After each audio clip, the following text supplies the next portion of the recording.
Welcome back guys, this is Harshad Gupta again. आज हम लोग कंबशन क्या है और कंबशन से रिलेटेड सारे इंपॉर्टेंट पॉइंट्स पढ़ने वाले हैं। तो एक्चुअली में कंबशन बर्निंग को कहते हैं। मतलब अगर किसी चीज का बर्निंग हो रहा है then it is a combustion. Okay, so we can write combustion is actually process।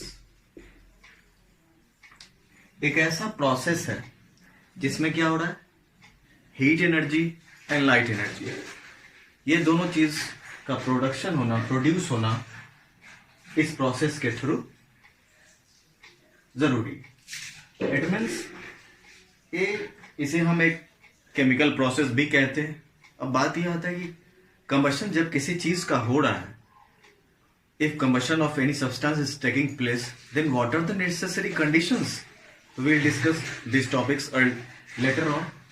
सबसे पहले हम लोग समझते हैं कंबशन क्या है। तो कंबशन एक ऐसा प्रोसेस है, एक ऐसा प्रोसेस जिसमें प्रोड्यूस होता है।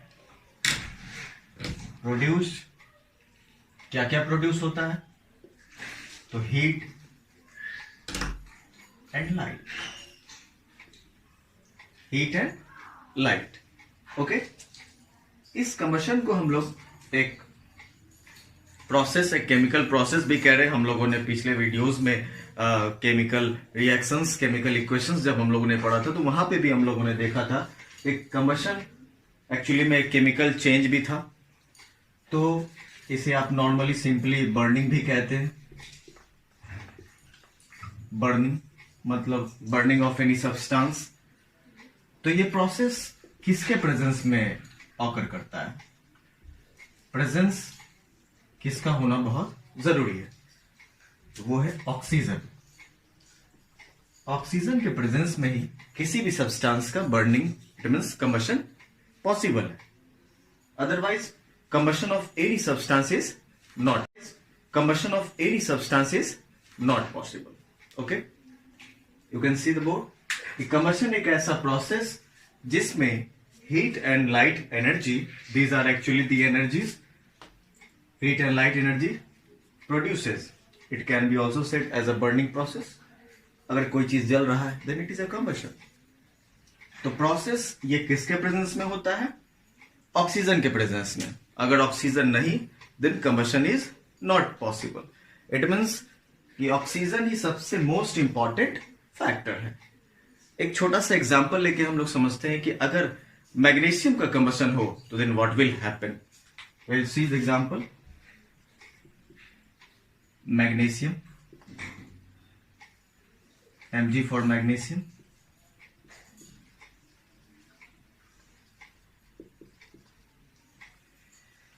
मैग्नीशियम को जब कंबाइन किया गया ऑक्सीजन के प्रेजेंस में देन MgO प्लस हीट इवॉल्व होता है।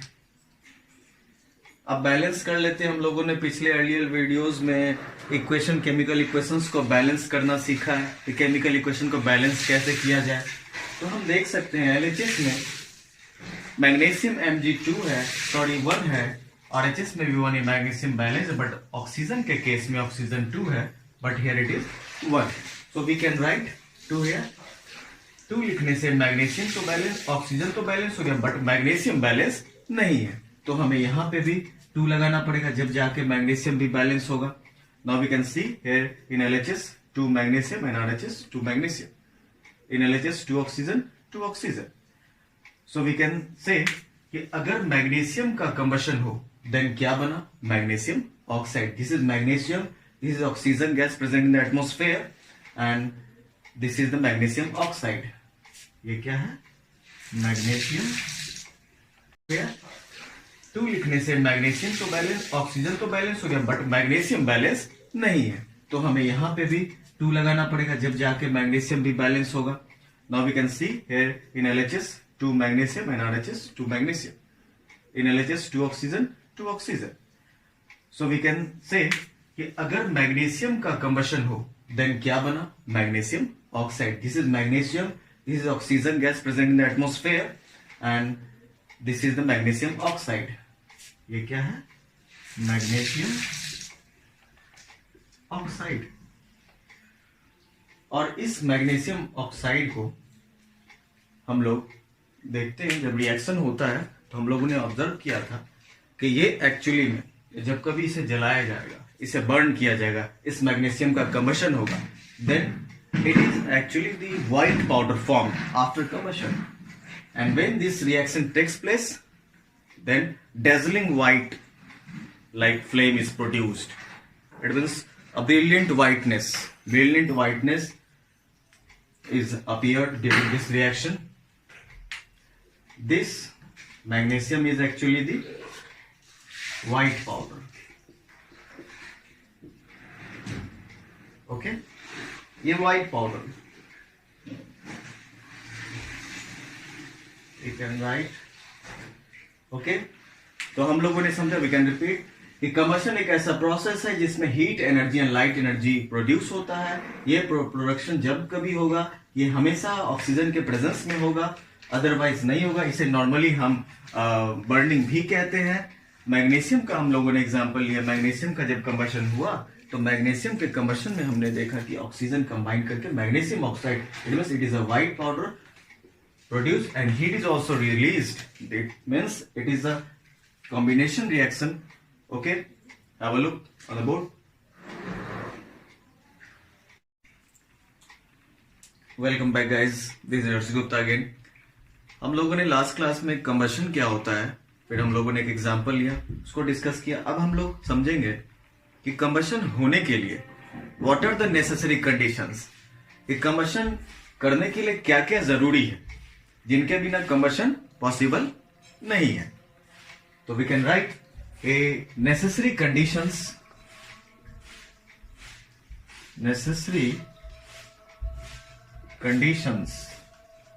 For combustion.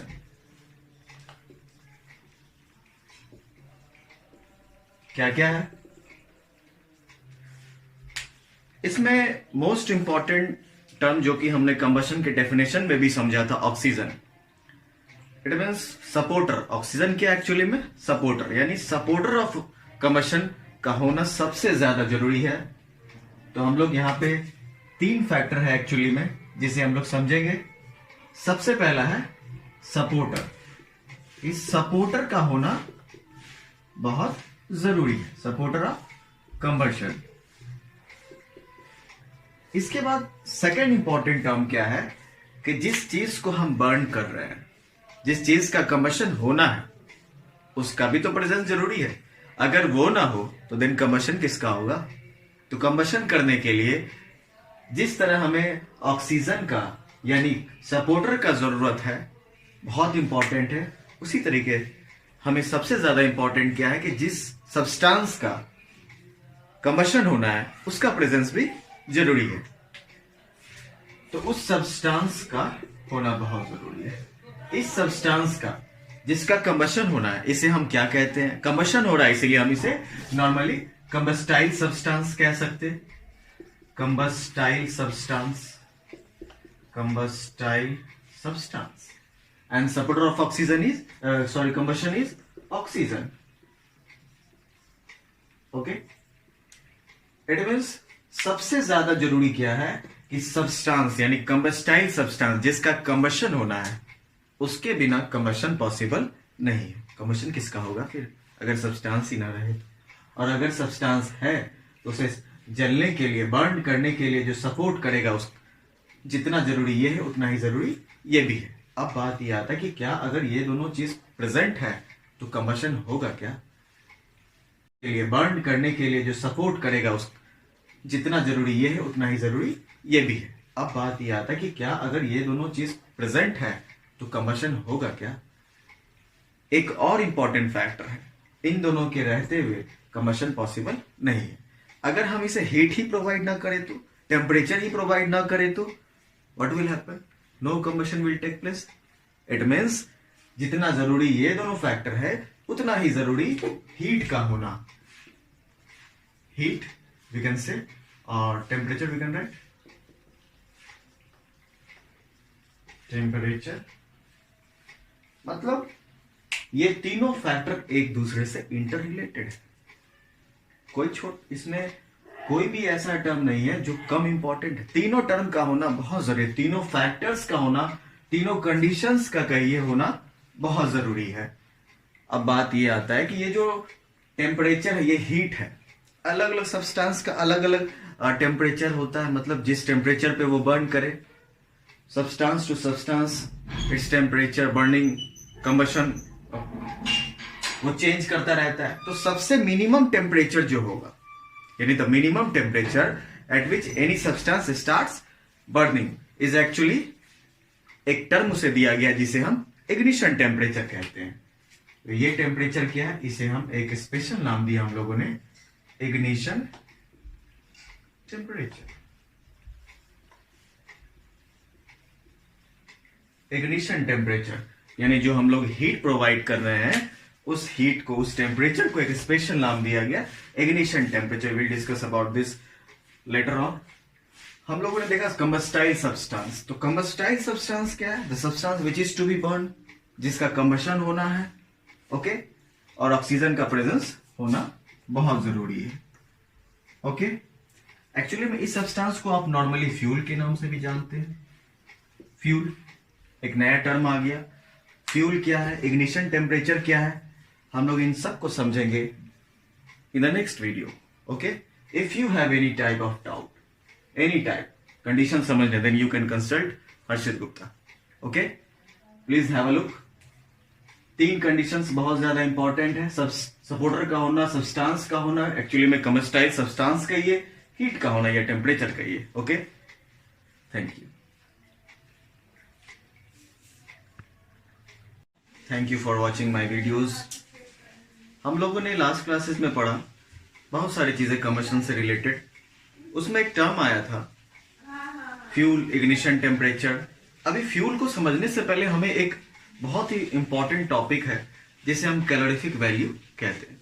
ये कैलोरीफिक वैल्यू क्या है, ये समझना बहुत ज्यादा जरूरी है। जब भी हमें समझ में आएगा कि फ्यूल क्या है, फ्यूल के कैरेक्टर्स क्या होते हैं, एक आइडियल फ्यूल क्या होता है। तो फ्यूल को समझने से पहले हमें कैलोरीफिक वैल्यू को जानना पड़ेगा। तो कैलोरीफिक वैल्यू क्या है? बहुत ही ज्यादा सिंपल है कि किसी भी फ्यूल को जब हम जलाते हैं तो हीट प्रोड्यूस होता है, लाइट प्रोड्यूस होता है। हम लोगों ने देखा था कि जब किसी भी सब्सटेंस का कंबशन होता है तो हीट एंड लाइट तो प्रोड्यूस होना ही है। बट यहाँ पे इंपॉर्टेंट क्या है कि फ्यूल जो प्रोड्यूस कर रहा है, फ्यूल जो भी चीज प्रोड्यूस कर रहा है कंबशन करने के बाद, उससे उसके एफिशिएंसी से रिलेटेड मैटर हमें पता चलता है कि उसकी एफिशिएंसी क्या है, कौन सा फ्यूल कितना ज्यादा एफिशिएंट है, मोर एफिशिएंट, लेस एफिशिएंट। तो फ्यूल की एफिशिएंसी को जानने के लिए एक टर्म आया जिसे हम कैलोरीफिक वैल्यू कहते हैं। समझते हैं हम लोग? तो हमने देखा कि फ्यूल की एफिशिएंसी की बात करें, फ्यूल की एफिशिएंसी की बात करें तो फ्यूल कितना ज्यादा एफिशिएंट है उसे हम लोग पता करते हैं कैलोरीफिक वैल्यू से। कैलोरीफिक वैल्यू, ये कैलोरीफिक वैल्यू अब बात आता है क्या? तो कैलोरीफिक वैल्यू एक्चुअली में क्या है कि जब किसी भी फ्यूल को, और वो फ्यूल कितना होना चाहिए, 1 kg, उसका अमाउंट कितना है 1 kg। जब किसी फ्यूल को 1 kg फ्यूल को हम बर्न करते हैं, मतलब 1 kg फ्यूल का जब कंबशन होता है तो उसके कंबशन के बाद जितना भी amount of heat energy release होगा, उससे जो हीट एनर्जी प्रोड्यूस होना, जो भी एनर्जी ऑब्टेन होंगे, वो उसका कैलोरीफिक वैल्यू कहलाएगा। इट मींस कि कैलोरीफिक बात आता है क्या? तो कैलोरीफिक वैल्यू एक्चुअली में क्या है कि जब किसी भी फ्यूल को, और वो फ्यूल कितना होना चाहिए 1 kg, उसका अमाउंट कितना है 1 kg। जब किसी फ्यूल को 1 kg फ्यूल को हम बर्न करते हैं, मतलब 1 kg फ्यूल का जब कंबशन होता है तो उसके कंबशन के बाद जितना भी amount of heat energy release होगा, उससे जो हीट एनर्जी प्रोड्यूस होना, जो भी एनर्जी ऑब्टेन होंगे, वो उसका कैलोरीफिक वैल्यू कहलाएगा। इट मींस कि कैलोरीफिक वैल्यू एक्चुअली में क्या है? It is the amount of energy that is produced when there is a combustion of 1 kg of that particular fuel. You can write एक calorific value है क्या? तो calorific value amount of energy है. Okay, you can write amount of energy. Calorific value amount of energy. ये कौन सा amount है? जब उस पार्टिकल फ्यूल को यानी 1 kg ऑफ फ्यूल को बर्न करवाया गया. 1 kg फ्यूल का जब कंबशन होता है तो 1 kg कंबशन करने से, कंबशन के बाद जो एनर्जी प्रोड्यूस होता है, ठीक है, वही वो एनर्जी कैलोरीफिक वैल्यू कहलाता है, जिसे हम शॉर्ट में सीवी कहते हैं. कैलोरीफिक वैल्यू और सीवी. ओके, बहुत सिंपल है कि कोई भी फ्यूल कितना ज्यादा एफिशिएंट है, उसकी इफिशियंसी मालूम करने के लिए कैलोरीफिक वैल्यू बना. कैलोरीफिक वैल्यू जब किसी फ्यूल को 1 kg फ्यूल को बर्न किया गया, उसे कंबशन किया गया, तो जो अमाउंट ऑफ एनर्जी रिलीज होता है, that is the calorific value. अब ये हीट एनर्जी है, इसीलिए हम लोग कैलोरीफिक वैल्यू को हम लोग ऑल्सो कॉल्ड हीट वैल्यू. इसे हीट वैल्यू भी कहा गया. Okay, heat value. अब इसके एसआई यूनिट की बात करें, एसआई यूनिट की अगर बात करें तो एसआई यूनिट 1 kg को जला रहे हैं तो पर kg kilo joule. Joule is the SI unit of energy. हम लोग एनर्जी का जो एसआई यूनिट होता है वो क्या होता है? जूल होता है. And 1000 joule is equal to 1 kilo joule. We can write 1000 joule किसके इक्वल होता है? 1 किलो जूल की. Okay, and hashtag joule is the SI unit of energy. Okay, got it guys? बहुत सिंपल है कैलोरीफिक वैल्यू और उतना ही ज्यादा important भी है. कैलोरीफिक वैल्यू को एनर्जी बाई मास से रिलेट करके हम लोग कभी कभी कैलकुलेट करते हैं. अगर किसी पार्टिकुलर फ्यूल का हमें कैलकुलेट करने के लिए कहा गया कि कैलोरीफिक वैल्यू फाइंड आउट कीजिए, देन एनर्जी बाई मास कर देंगे. हम लोग देख रहे हैं इसके ऐसे यूनिट में energy by mass. So we can write the formula calorific value is equal to energy by mass. This hashtag is very much important. So guys, समझ में आ गया कंबशन से रिलेटेड जितने भी इंपॉर्टेंट पॉइंट्स हम लोगों ने अभी तक डिस्कस किया. आगे के वीडियोस में हम लोग और भी कुछ इंपॉर्टेंट टर्म्स देखेंगे. आज हमारा ये कैलोरीफिक वैल्यू हमें फ्यूल को समझने में हेल्प करने वाला है. So please have attention. If you have any type of doubt then please consult Harshit Gupta. Thank you. This is Harshit Gupta again. हम लोगों ने लास्ट क्लासेस में पढ़ा कि कंबशन करने के लिए क्या क्या नेसेसरी कंडीशंस है. उसमें एक टर्म आया था इग्निशन टेम्परेचर. ये इग्निशन टेम्परेचर क्या होता है उसको हम लोग डिस्कस करते हैं. Ignition temperature.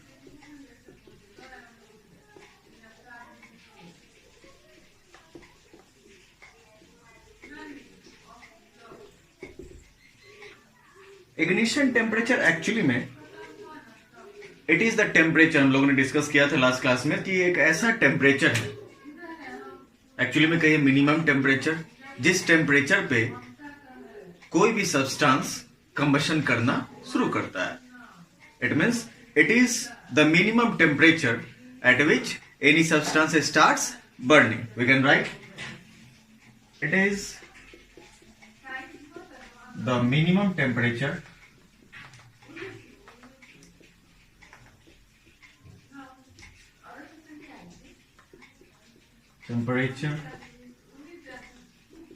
at which any substance starts burning. यहां पे ये टर्म इंपॉर्टेंट है, मिनिमम टेम्परेचर, यानी सबसे कम टेम्परेचर जो होगा अलग अलग सब्सटेंस, डिफरेंट सब्सटेंसेस का इग्निशन टेम्परेचर अलग अलग है। तो कोई बहुत जल्द हो जाता है, किसी को जलने में टाइम लगता है। तो इट मीन्स कि substance to substance ignition temperature varies. ये फर्स्ट हैशटैग हमारे लिए। दूसरा हैशटैग हम लोग लिख सकते हैं substance to substance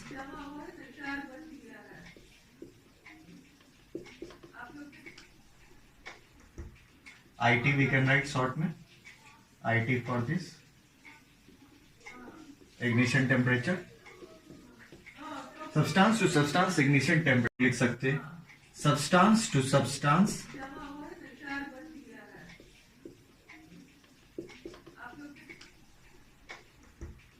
IT we can write short में IT for this ignition temperature। substance to substance ignition temperature varies। Okay, ignition temperature actually में इग्नाइट टर्म, ये जो इग्नाइट का मतलब क्या होता है? हीट। तो इग्नाइट टर्म IGNIT इस इग्नाइट टर्म से आया है इग्निशन। इस टर्म से इग्निशन। तो अगर कोई चीज इग्नाइट का क्या मतलब होता है? हीट। अगर कोई चीज गर्म हो रहा है इट मीन्स वो इग्नाइट हो रहा है, और इसीलिए हम इसे इग्निशन टेम्परेचर कहते हैं। Heating temperature, we are providing the temperature, that's why it is the ignition temperature and it varies substance to substance. Okay, have a look on the board. बहुत ज्यादा सिंपल है। IT ignition temperature.